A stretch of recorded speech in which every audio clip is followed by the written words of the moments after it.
بەناوی خی بەخشندەی میهرەبان سڵاوتان لەبێت بینەراز و خۆشەویستەکانی پێم خۆشحاڵم لە ئاڵلقەیەکی دیکەی بەرنامەی باسوخواز بە خزمەتی ئێوەی ئاز و خۆشەویست گەیشتمەوە بەڕێزان تەوەری ئەمڕۆی بەرنامەی باسوخواز گفتوگۆکردنە لە سەرتەوەرێکی گرنگ ئەویش هاوکاری و کۆمەکیکردنی مرۆڤەکان لە ناو کۆمەڵگەیەکدا لە نێوان یەکتریدا.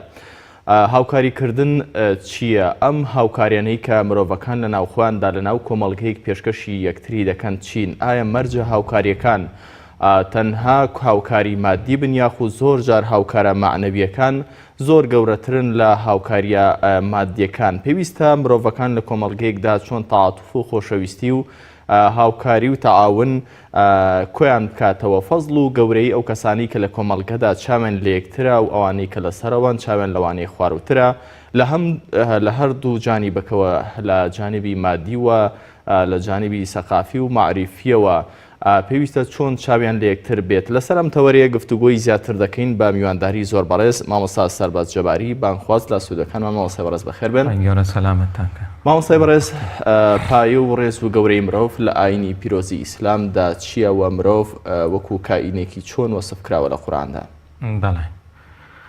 بسم الله الرحمن الرحيم الحمد لله والصلاة والسلام على حبيبنا محمد وآله وصحبه أجمعين.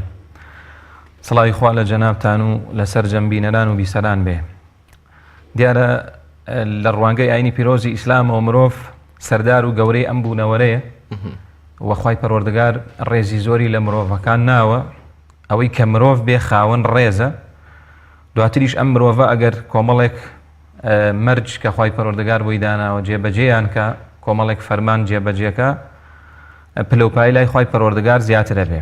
بە شێوەیەکی گشتی خوای پەروەردگارە فەرمێوە لەقەد کەڕەمنا بەنی ئادەم، ئەوەی نەوەی ئادەم بێ خوای پەروەردگار ڕێزی زۆری لێ گرتووە. ڕێزەکەیش تایبەت نییە بە بوارێک، ینی لە چی بوارێکا خوا ڕێزی لە مرۆڤ گرتووە لە ئاەتەکەیە دەستنیشان نەکراوە.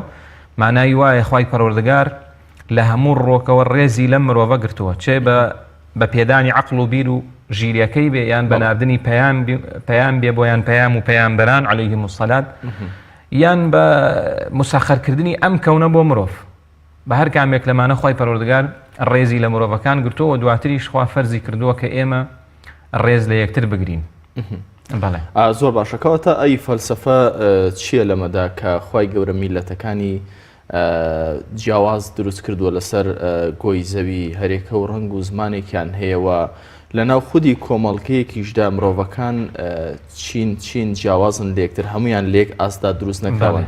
فەلسەفەی ئەمە لە چیدا بۆی مرۆڤەکان ئەم چینە جیاوازان یەکتر بچەوسێنەوە یاخود خۆشەویستی کوام بکاتەوە و تەعاتوفێک بێت بۆی کە تەعاونی یەکتر بکەن و هاوکاری یەکتر بکەن؟ بەڵێ، جیاوازی مرۆڤەکان چ جیاوازی زمانیان بێ یان جیاوازی بیر و ئایدیایان بێ یان هەر جیاوازیەکی تر، قورئان ئاماژەی پێکردەوە جەعەلناکم شوعوبا وقەبائل لیتەعارەفوا. جیاوازیەکان بۆ ئەوەیە کە مرۆڤەکان یەکتر بناسن، ئاشنا بن بە یەکتر، ڕێز لە یەکتر بگرن، هاوکار و تەبا بن لەگەڵ یەکترە. بۆ ئەوە نییە. دواتر بە شێوەیەکی گشتیش مەسەلەی جیاوازی مرۆڤەکان لە هەر بوارێک لە بوارەکانە خوای پەروەردگار بە ئاەتێک لە ئاەتی خۆی وەسفێکە، بە نیشانەیەک لە نیشانە جوانەکانی خوا لەم بوونەوەرەیە وەسفێکە.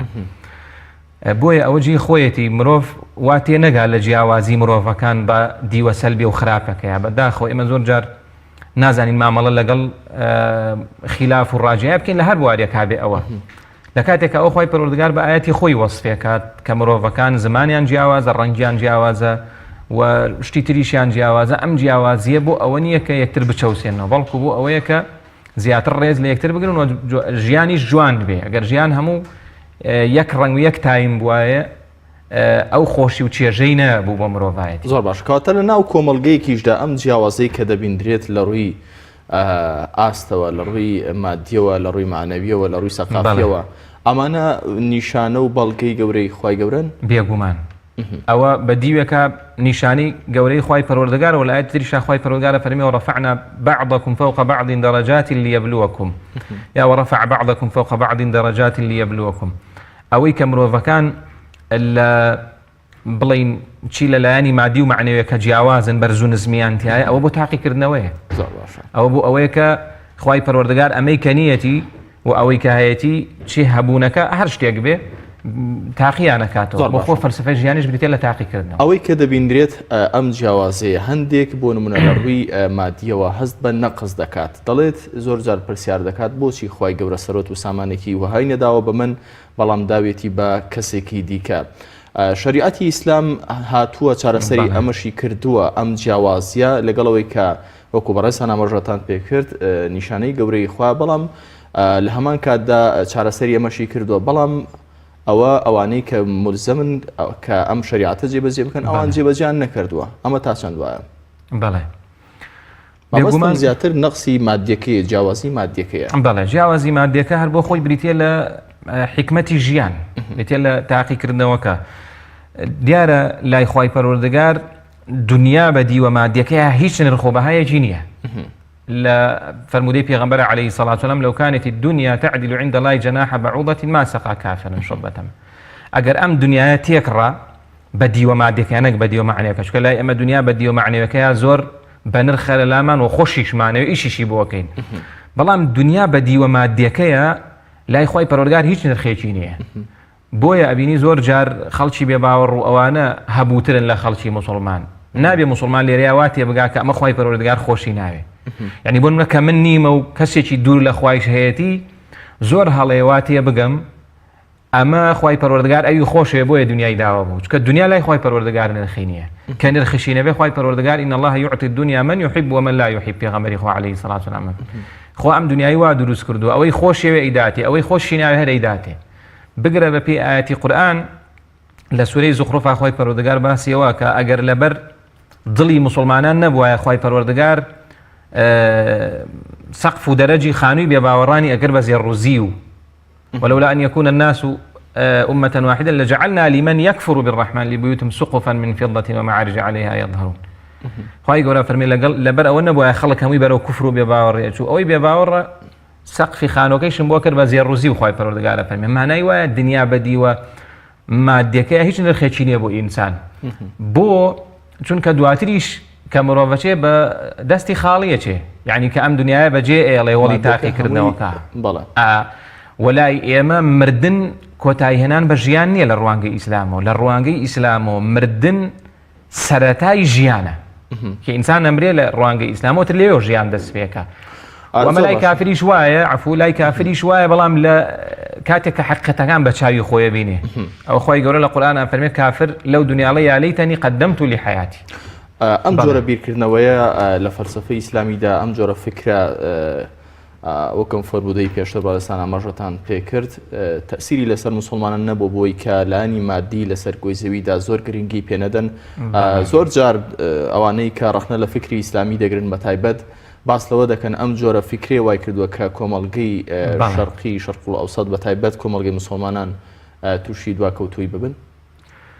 ئەمە زۆر پێویست بوو ئەم پرسیارە بۆ قسەکانم، چونکە قسەکان تەواو نەبووبوون. ئەوە کە ئێمە ئەڵین دنیا لای خوای پەروەردگار نرخی نییە معنای وانە ئینسان گرنگی بە دنیا نەدا.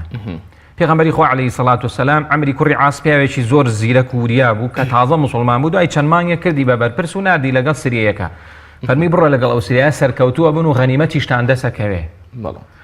عەمر وتی یا ڕەسوڵ الله من بۆ ماڵ مسلمان نەبووم، وای زانی وەکو بڵێ دڵی ڕاگرێ ئەوانە. پێغەمبەری خوا عەلەیهی سەڵات وسەلام فەرمی نعم المال الصالح للرجل الصالح. فەرمی باشترین ماڵی پاک و چاک بۆ خەڵکی باشە. یعنی بەپێی ئەم فەرموودە بێ ئەبێ ئەوەی کە خەڵکی چاکە و ئەزانێت چۆنیش پارە سەرفەکە، چۆنیش پێیای ئەکات، چۆن یارمەتی و هاوکاری خەڵکەدا لە هەموو کە زیاتر هەوڵبا بۆ دنیا.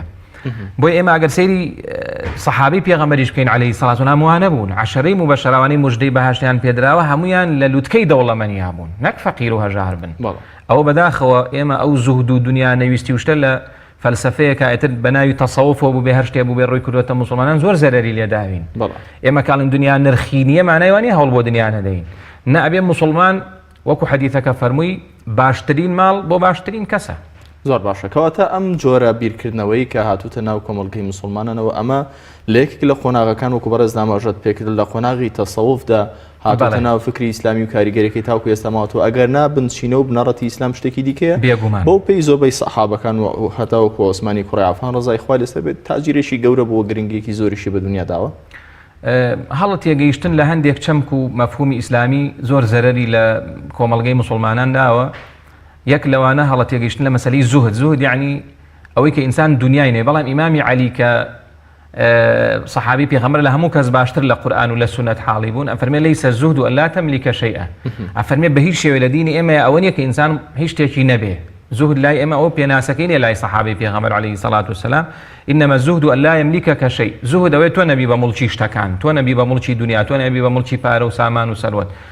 ئەجینا هەوڵدان بۆ دەستکەوتنی دنیا و ئەوانە بگرەکاری پێغەمبەرانیش بۆ عەلەیهیم السەڵات وەسەلام. زۆر باش ماوەستا بەڕێز پێشتریش ئاماژەتان پێکرد ئەوەی کە مرۆڤەکان لە ناوخواندا دەتوانن هاوکاری یەکتری پێ بکەن دوو جانبات، لە ئانی مادی و لە ئانی معنەوی. لە ئاینی پیرۆزی ئیسلام و لە شریعەتی ئیسلامیدا لە ڕووی جیاوازیە مادیەکەیەوە فەلسەفەیەکی جوان هەیە و یەکێک لە پایەکانی ئیسلام فەلسەفەی زەکاتە. ئەمیش ئەوەیە کە کەی لا یەکونوا دەولەتەن بەینە الأغنیاء منکم، بۆی کە سەرۆت و سامان تەنها لە نێوان دەوڵەمەندەکان ئاڵوگۆڕ نەکرێت و بێتە خوارەوە بۆ ناو چینی هەژارانیش. ئەمە بۆ خۆی گرنگیدانی ئیسلام نییە بەلانی مادیەوە، بەگشتی لە ناو کۆمەڵگەی مسلماناندا مسلمانان چۆن دەتوانن لە ڕووی مادیەوە هاوکاری یەکتر بکەن تەنها لە ڕووی زەکاتەوە ئەگامەژە بۆش بکەن. بەڵێ بێگومان یەکێک لە پایە و کۆڵەکەکانی ژیان بریتە لە ماڵ و سامان و سەروەت. بۆیە کۆمەڵێک ئاەت و فەرمودەی زۆرمان هەیە کە باسی ماڵەکە، چۆن ماڵ پەیا ئەەکەی، چۆن ماڵ سەرفەکەی، چۆن مامەڵە لەگەڵ ماڵە چۆن نەکرێ. و بە تێک ڕای بۆچوونی هەموو زاناکان بە ئیجماعی عولەما هەموو پەیامی پێغەمبەران هاتوون بۆ پاراستنی پێنج شت لە ژیانە. یەکێک لەوانە پاراستنی ماڵە. بۆیە هەر کەس بە زوڵم و ستەمبیەوێ 250 دیناریەک لە کەسێ بسەنێ شەرع عقوبەی بۆ داناوە. بۆیە پارێزگاریکردن لە ماڵ یەکێکە لە ئیشی پێغەمبەران عەلەیهیم السەڵات وسەلام. ئەم جار بینە سەر ئەوەی کە ماڵ چی ڕۆڵێکە جێڕێ لە بەرەو پێشبردنی کۆمەڵگا. زاناکان ئەڵێن کۆمەڵگەی سەرکەوتوو چوار پایە و کۆڵەکەی سەرەکی هەیە. هەر کۆمەڵگەی هەر موجتەمەع بێ سەرکەوتوو بێ لە ڕوانگەی ئیسلامە بێ چوار پایە هەبێ. یەک لە پایەکان بریتە لە تەکافل یعنی هاوکاریکردنی یەکتر، هاوکاریکردنی یەکتر لە پاراستنی بەرژەوەندێک گشتیەکان، لە پاراستنی بەرژەوەند تایبەتیەکان، لە دەستگیرۆیکردنی یەکتر، لە هاوکاریکردن و تەبایی یەکتر. بۆیە ئەمە کە پێڵن تەکافلی ئیجتیماعی، هاوکاریکردنی کۆمەڵایەتی یەکێکە لەو چوار پایەی کە ژیانی پێوە ڕاگیر ئەبێ. جا ئیسلام بۆ ئەوی ئەم تەکافولە هەبێ دەیان ڕێیداناوە نەک بەس زەکات. زەکاتەکە فەرزە لەبەرەوەی پاداشتێک گەورە هەیە بۆ ئەهلی زەکات و لە بەرامبەری شاوەنی زەکات نایەن سزایەکی توندیان بۆ دانراوە، زیاتر مسلمانان بە پۆرۆشترەوە زەکات جێبەجێکەن. ئەجینا ئەم هەموو ئاەت و فەرمودەی کە باسی بەخشینەکە تایبەت نەکراوە بە زەکاتەوە. زۆر باش. ئەم فیدیەی کە مرۆڤ لە دەرەنجامی هەندێک تاوانیش دەیدا ئەمانەش هەمووی بەڵێ ئەمە پڵەن تەکافلی مالی. تەکافلی مالی هاوکاریکردنی ماڵ چەند بڵێن ڕێگەیەکی هەیە، چەند وەسیلەیەکی هەیە. یەکێکیان بریتێ لە زەکات، یەکێکیان بریتێ لە سەدەقاتی عام و ئەوانە، یەکیان بریتێ لە کەفارات و نەذر و ئەوانە. یەک لە کارە زۆر جوانەکان کە پێغەمبەری خوا عەلەیهی سەڵات وسەلام ئیبداعی کرد و داهێناوە بریتێ لە وەقف. جابری کوڕی عەبدوڵڵا فەرمێ هیچ کام لە هاوڵانی پێغەمبەر نەبوو عەلەیهی سەڵات وسەلام ڕزای خوایش لە هاوڵان، هیچ سەحابەیەک نەبوو وەقفی نەکرد بێ. ئەوەی کە هەی بووە وەقف چییە؟ وەقف ئیمامی نوێ فەرمێ لە زمانی پێش ئیسلامان نەبووە، پێغەمبەری خوا عەلەیهی سەڵات وسەلام یەکەم کەس خۆی وەقفی کردووە. وەقف ئەمەیە تۆ شتێکی زۆر جوانت هەیە، زەویەکە، خانوویەکە، باخێکە، هەر شتێکە، ئەشکرێ غەیری ئەوانەیش بێ، دێی ئەڵێ ئەمە ئێستا وەزارەتی ئەوقافمان هەیە لە عالەمی ئەم وەزارەتی ئەوقاف هەر لەوە هاتووە. مسلمانێک ماڵێکی وەقف کردوێتی ئەم زەویەی من بۆ مزگەوت، ئەمەیان بۆ قوتابخانە، ئەمەیان بۆ نەخۆشخانە کە ئەوانە زۆرتر بوون لە دەوڵەتی. یعنی چەند مزگەوتە بۆ ئەوەندە نەخۆشخانەیش هەبوو، ئەوەندە بەشی ناوخۆیی هەبوو کە ئەمانە هەموو شتە جوانەکانی شارستانێتی ئیسلامین کە ئەمانە هەموو پێی ئەوترێ ڕێگاکانی تەکافل ئیجتیماعی لە بواری ماڵە. ئێتر دواتر بوارەکانی تریشمان هەن. زۆر باش. ماوەستا بەڕێز جگەل لەو ڕێگانەی تەکافلی ئیجتیماعی کە بەڕێستان ئاماژەتان پێکرد وەکو زەکات و کۆمەڵێک بابەتی دیکە، لە ئیسلامدا فەزڵ و گەورەی ئەو کەسانەی کە جگە لەم حاڵەتانەی کە هەندێکیان واجبن ئیجبارین و هەندێکیشان بەویستی خوانن، چۆن ڕێز لە کەسێک گیراوە کە هاوکاری مرۆڤەکانی دیکە بکە، دەستگیرۆیان بکە لە کاتی پێویستیدا، بە تایبەت لە کاتی پێویستی مادیدا؟ قورئان ئەوەی کە لە کاتی ناڕەحەتی و قەیدانە ئەبەخشێ و فەقیرەکان تێرەکە، قورئان ئەمەی ناوناوە بە کۆسپی گەورە، بڕینی کۆسپی گەورە، فەلەقتەحەمە العەقەبە.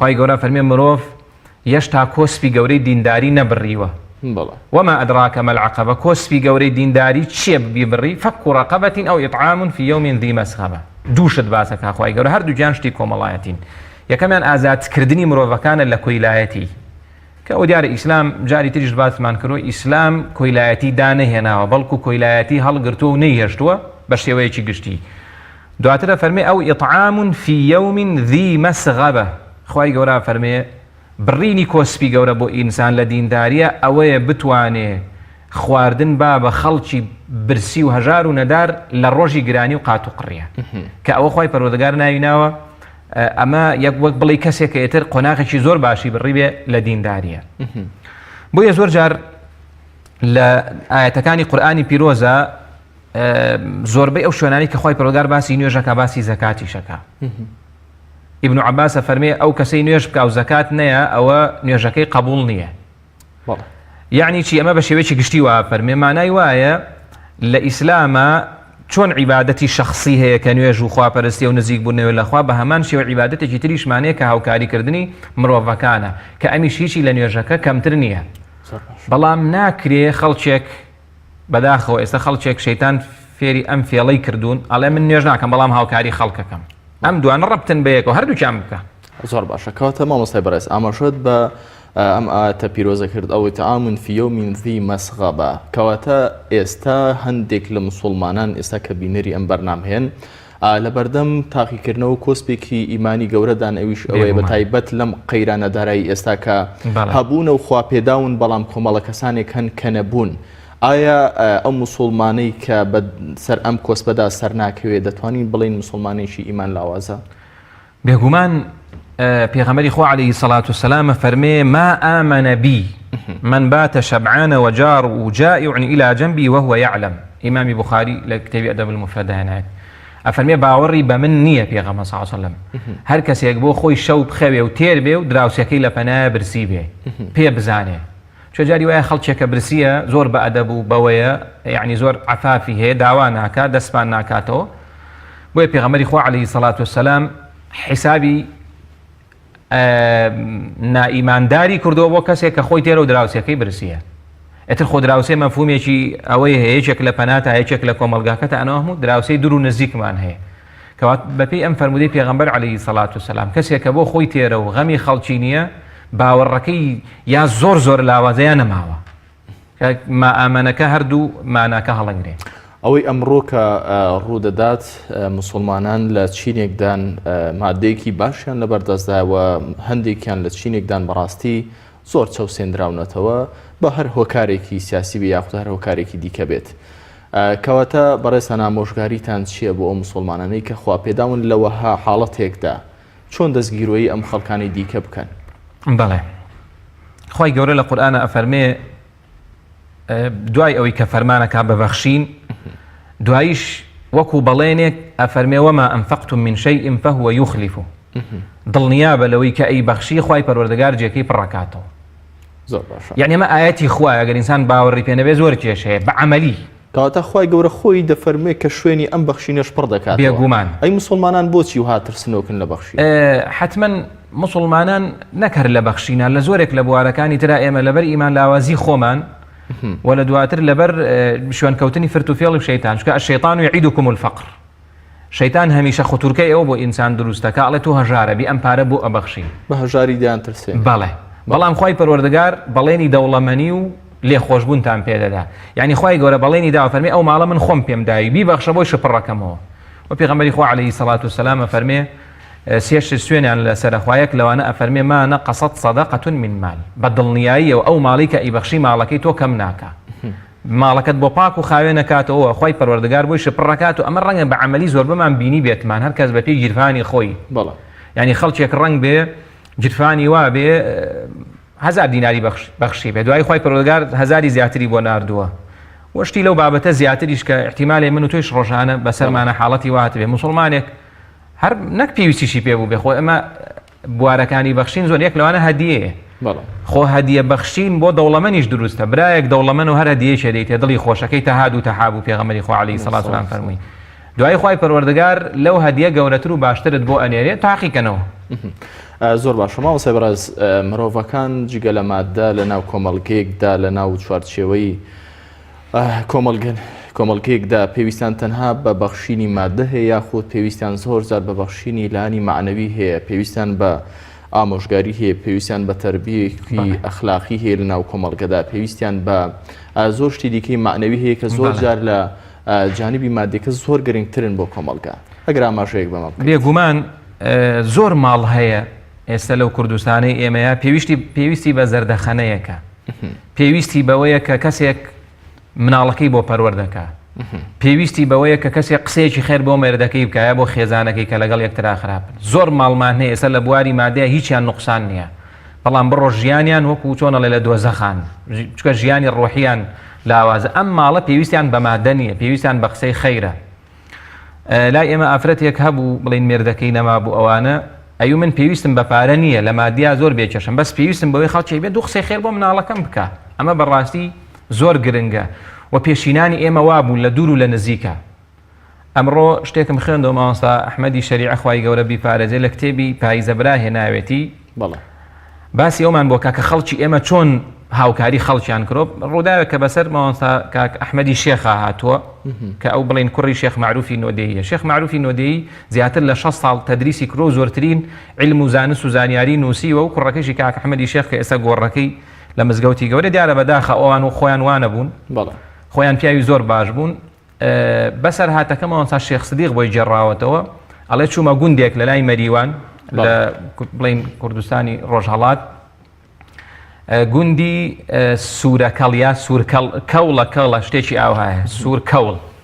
ئەڵێ لەوێ پیاوێکی پیروتی مامن بەسەر هاتێکە بۆ بجێڕمەوە، وتی لەم گوندە و لەو گوندەی ترە زەواجێک کرابوو لە بینی دوو بنە ماڵەیە، دیارە ماڵی کوڕەکە عەزێتی کچەکەیان ناوە و کچەکە هاتۆتەوە بۆ لای باوکی و باوکی سوێنی خواردووە و توێتی ئێتر مەبەستی ئەو بۆ کە کچەکەی نەداتەوە و توێتی بە قورئان قەسەم ئەم کچە نادەمەوە مەگەر کاک ئەحمەدی شێخ بێبی باتەوە. کاک ئەحمەدی شێخیش لەم شارە بۆ لەم مزگەوتی گەورەی سلێمانی ئەوانە.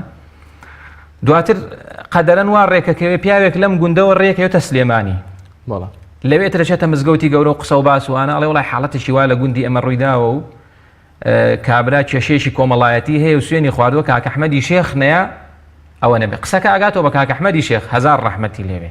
کاک ئەحمەدی شێخ ئەو شەوە بڕیارەدا ئەڵێ بەیانی من سەفەرەکەم، مناڵەکانی ئەڵێ بایەکێکمان بین لەگەڵ تەڵێ کەسم ناوێ پەیوەندی بە خۆم و ئیشێکی گرنگم هەیە.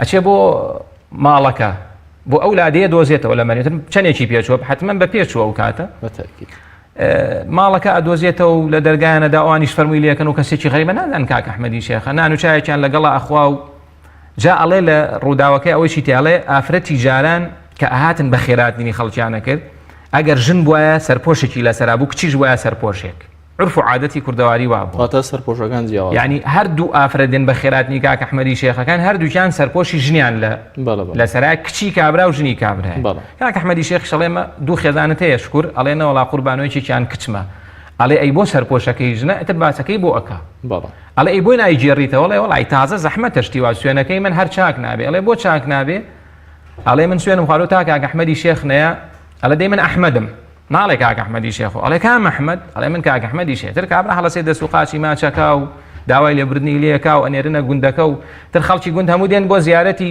شێخ و کچەکەیش ئەداتەوە و مەبەستم یعنی تۆ کاممان ئیشی واکەی زۆر باشە یعنی ئێستا لەم ڕۆژگارە جاری وایە برایەک تەلەفۆن بۆ کەسێکە ئیشێکی پێیەتی پێویستی بە 2 دقە وەحدەیە بە 2 دقە بۆی ناک پێشتر ئاماژەت بە شتێکی زۆر جوان کرد لە کۆمەڵگەی ئێمەدا زۆر کەس هەیە پێویستی بە مادە نییە پێویستی بە زەردەخەنەیەکە الكلمة الطيبة الصدقة پێغەمبەر صلی الله علیه و سلم ئەم سەدەقەی پێغەمبەر صلی الله علیه و سلم دەفەرمێت لەم شوێنە جێگەی خۆی دەگرێت کە ئەو کەسە پێویستی بە وشەیەکی خۆش هەیە خوا دەفەرمێت لا تحقرن من المعروف شيئا ولو أن تلقى أخاك بوجه طلق کەواتە هەموو ئەم فەلسەفەی ئەم ئاەت و فەرمودانە دەچێتەوە چوارچێوەی بەخشین بێگومان ئالای ئێمە زۆری دووەمی بەخشین وەک باسمان کرد جۆرە مانەوەیەکەوەی پەیوەندی بە بەڵێ بەخشین لای ئێمە عورف و عادەتەکە زیاتر وای لێ کردووە بە مانای مادیەکە ئەینا ئێمە خەڵکمانێت تەمەنی خۆی بەخشیوە بۆ خەڵک باشە پلەپایی خۆی بەخشیوە بۆ خەڵک ئامادەی هەموو شتێک بۆ ئەو بەڕێزانی کە خەریکی سوڵحن لە ناو کۆمەڵگە ئەوە زۆرترین بەخشینە ئەیکەن کە بەڕاستی خەڵکێکمان هەیە بۆ ئیشی کۆمەڵایەتی و ئەوانە زۆر پیاوانە ئەیکەن خۆی پەروەردگار نیەتی هەموو لایەک ساخ کاتەوە بۆ خۆی مامۆستای بەڕێز مافی خێزان وەکو دایک و باوک و منداڵەکان لەسەر یەکتر چیە و چۆن دەبێ یارمەتی یەکتر بدەن لەم چوارچێوەی بەخشینە بۆ نمونە دایک و باوک چۆن دەبێ ئەم زانست و زانیاریانەی لەسەر پەیوەندی کۆمەڵایەتیەکان هەیەنە بیبەخشن بە منداڵەکانیان بۆی دواتر منداڵەکانیان کاینێکی معقەت دەرنەچن بەڵکو کاینێکی کۆمەڵاتی دەرچن. مەبەستم لە ڕووە کۆمەڵاتیەکەیەوە تا چەند ئەوان دەبێت ئەم پەروەردە و تەربیە کۆمەڵاتیە بە منداڵەکانیان ببەخشن. خۆی سیاغی بەخشین زۆر فراوانە گەبێت جۆرە سەیری بکەیت. ئێمە دیارە پەروەردە بۆ خۆی دنیایەکە لە پەروەردەیە چەند بوارێکمان هەیە. یەک لە بوارەکانی پەروەردەی ئیجتیماعی و کۆمەڵایەتیە. دایکان و باوکانە بێ هەمیشە مناڵەکانیان فێری ئەوە بکەن چۆن لەگەڵ گەورە بچووکان مامەڵاکەن، چۆن چاکوچۆنیەکەن، چۆن سەردانیەکەن، لەگەڵ خۆیان بیبن بۆ مەجلیس. پێغەمبەری خوا عەلەیهی سەڵات وسەلام لە هەموو کەس باشتر و چاکتر بۆ زۆربەی مەجلیسیش مناڵێکی لە باوشا بۆ پێشی عیب نەبوو ئەوانە. جاری وای خەڵکی مە پێی عیبە مناڵ لە باوشکا، ئەوان کارێکی باش نییە. مناڵ ئەبێ لە منداڵیەوە فێری لایەنی کۆمەڵایەتی بکرێ. زۆر باش. ئەوە بەشێکە لەو ئەدەب و پەروەردەی کە ئەرکی سەرشانی هەموو دایک و باوکێکە. ئێتر هەر کەسێک بە ڕێگەیەک مادام ڕێگاکە ناشەرعی نەبێ هیچ مانعێکی تیان نیە. ئەمە بچووکراوەیەک بوو لە ناو خێزانێکدا، ئەی لە ناو گەڕەکێکدا چۆن دەتوانرێت تەعاتوف و خۆشەویستی و بەخشینە ناوێکتردا جێ بکرێتەوە. هاوڵاتیان بەتایبەت لە ئێستادا کە دەبینین بەتایبەت لە سنتەری شارە گەورەکان ئەم جۆرە هاوکاری و تەعاونە بەڕاستی تاڕادەیە کەم بۆتەوە. لە کاتێکدا کە ئێمە زۆر جار دەڵێن کۆمەڵگەی کوردی هەمووی یاخول زیاتر لە سەدا 95 مسلمانە. ئایا ئەمانە تا چەند پێویستن ئەم ڕوحێتانە جارێکی دیکە لە چوارچێوەی گەڕەکێکدا یەکەم جار لە چوارچێوەی خێزان دواتر گەڕێکێک دواتر شارێکدا ئەمانە زیندوو بکرێتەوە بۆی کە مرۆڤەکان تاکەکان هەست بە ئاسوودەی ڕۆحیان بکەن، هەست بکەن لە ناو کۆمەڵگەیەکدا دەژین کە یەکتریان خۆش دەوێت. بەڵێ بێگومان پێغەمبەری خوا عەلەیهی سەڵات وسەلام هەوڵی داوە بە دوو ڕێگە هانی مسلمانان با کە زۆرترین سەردانی کۆمەڵایەتی بکەن. یەک وەکو ئەرک وەکو حەقێک وەکو واجبێکی شەرعی فەرموویەتی حەق المسلم على المسلم ست. ئەمە هەموو شتی کۆمەڵایەتین کە پێگەی سەڵاوی لێ بکەی کابرا گلەیەکە ئاڵێ وەڵای دراوسێکەم تا ئێستا سەڵاوی لێ نەکردووم. حاڵەتی وایشمانێ بەڵام هیچمانە زۆر باشن بەیەکەوە. دوای فەرمێ کە نەخۆشە سەردانیەکەی کە ئەمرێت دوای جەنازەکەیەکەوی کە ئەپژمێ تەشمیتێکەکەی یعنی پێڵێ یەرحەموکە الله دوعای خێری بۆکەی ئەو چەند مافانی کە پێغەمبەری خوا دایناوە عەلەیهی سەڵات وسەلام. اینجا وەکو هاندان یعنی ئەمە کەم عیبادەتمانەیە پێغەمبەری خوا عەلەیهی سەڵات وسەلام فەرموو بێتی ئەگەر بیکەی ئەوەندە هەزار مەلایکە دوعات بۆکات. بەڵام لەوانە سەردانی نەخۆشمان هەیە کە نەخۆش زۆری پێویست بەوەیە کە ئینسان سەردانی بکا بەو شێوازەی کە ئیسلام داوای لێکا سەردانی بکە کە ئەچی بۆ لای نەخۆشیە کە ڕەنگ بێ 10 دقەیەک دانیشی چارەکێک دانیشی دڵی خۆشەکەی دوو قسەی خێری بۆکەی دوعایەکی خێری بۆکەی.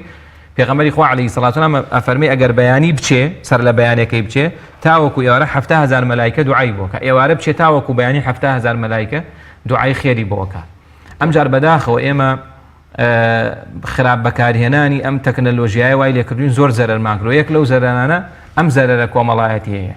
یعنی خەڵکێک ئامادەیە بۆن لە نەچوونی فلیمەکەی دۆبلاشکراوەکەی کە هەزاران زەرەری لێکە لایەنی کۆمەڵایەتیشی تەواو لاواز بووە.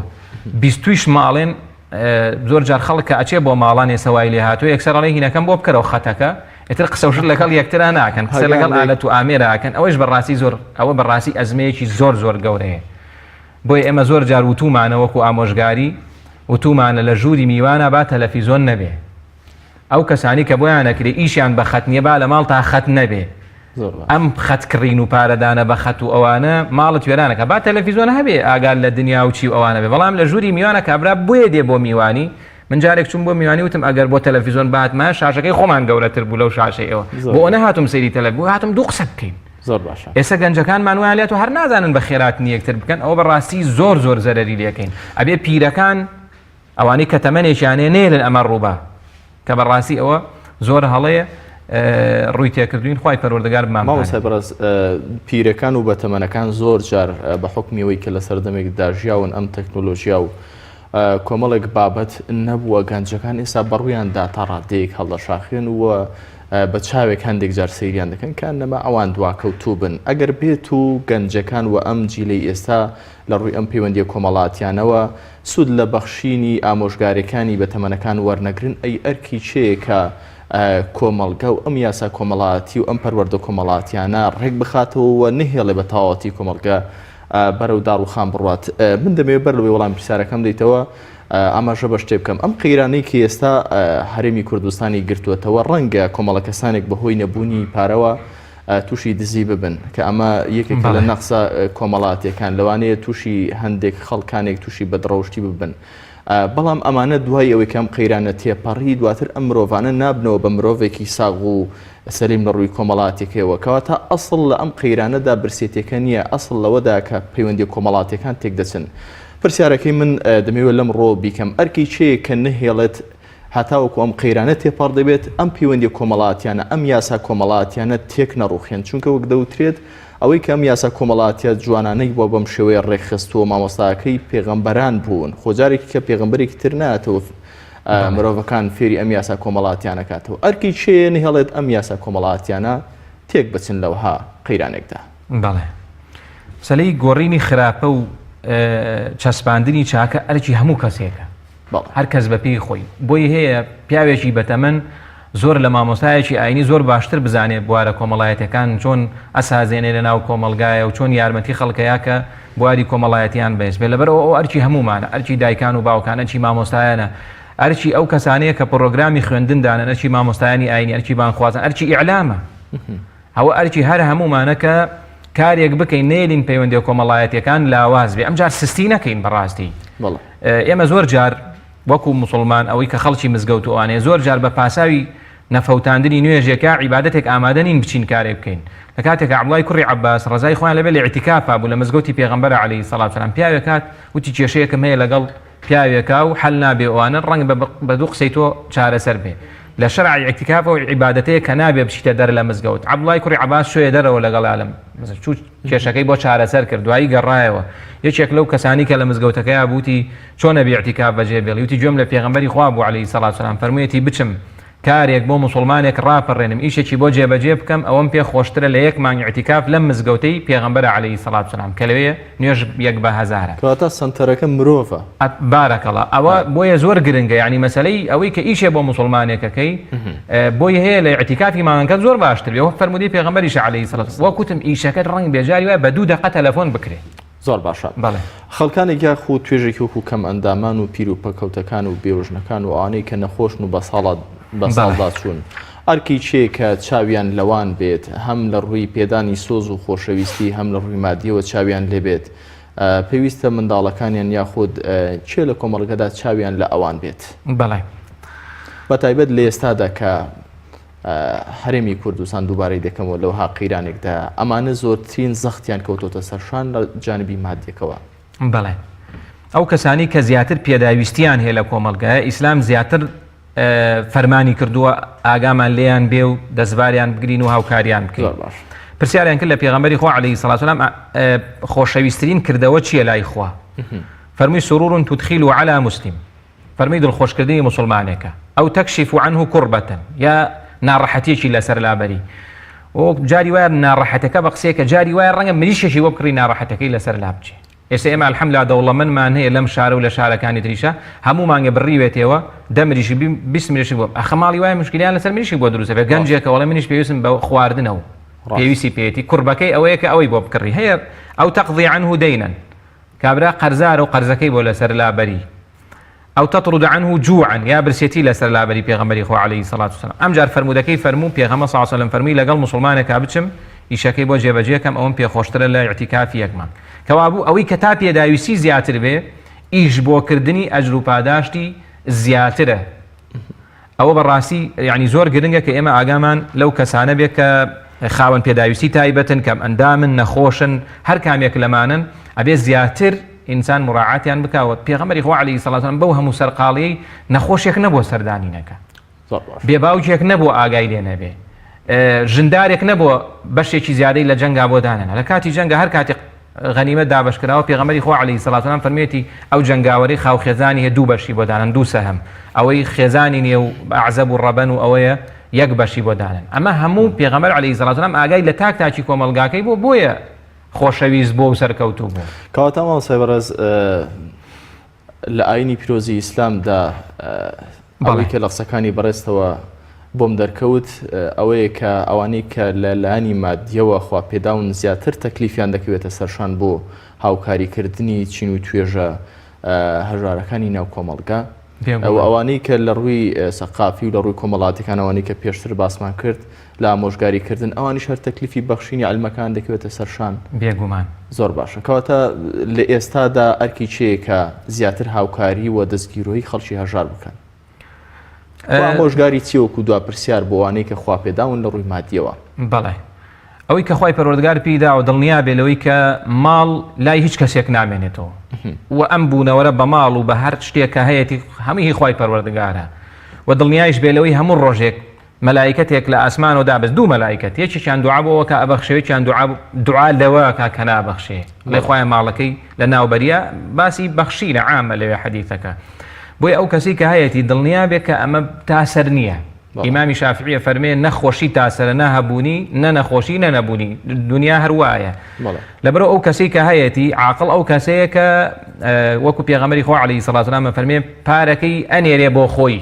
ناردن بۆ خۆی یعنی چی یعنی ئەی بەخشێ و دڵنیایش بێ لەوەی کە بە بەخشین کەم ناکە و ئەمە تاقیکردنەوەیکی خوای پەروەردگار و دایەتی ئەکرێ ڕۆژێکی تر ئەو پێویستی بە ماڵ بێ ئەو کاتە خوای پەروەردگار ئاگای لێ بێ هەر کەس لە کاتی شوێنەیە خوای ناسی خوای پەروەردگار لە کاتی تەنگانەیە فریای ئەکەوێ بە پێچەوانەوە هەر کات لە کاتی شوێنەیە خوای بیرش و گوناهی کرد تاوانی کرد ڕێزی لە فەقیر و هەژار نەگرت خوای پەروەردگار هەر لە دنیاە پشتێشکێنێ و لە ڕۆژی قیامەتیشا پرسیار لە دینار بە دیناری ماڵەکەی ئەکا کۆتا ئامۆژگاری و کۆتا قسەی بەڕێستان لەم بەرنامەیەدا چییە بۆ خوا پێداوان بەڵێ هەر کەسێک خوای پەروەردگار هەر نیعمەتێکی پێدا دڵنیا بێ لەوەی کە پرسیاری لێکا و هەموو نیعمەتێک پێویستی بە شوکرانەیە ژیانی ئینسان لە بینی ئەم دوو حاڵەتەیە هەبوونی و نەبوونی کە هەبووبی شاکر بە ینی شکرانە بەژێری خوا بکە شکرانیش بە عەمەلیە بێ بە کردەیی ئەبێ ماڵت هەیە بزانە چۆن سەرفێکەی چۆن یارمەتی خەڵکی پێ بێ نەبوونیش سەبرگرە مانایوانی ئەم نەبوونی هەرتاوەکو سەر بێ و ئەوانە ئینسان خۆی سەغڵەت نەکا ژیان لە خۆی تێک با و ئەوانە ئەو کەسانی کە نەبوونن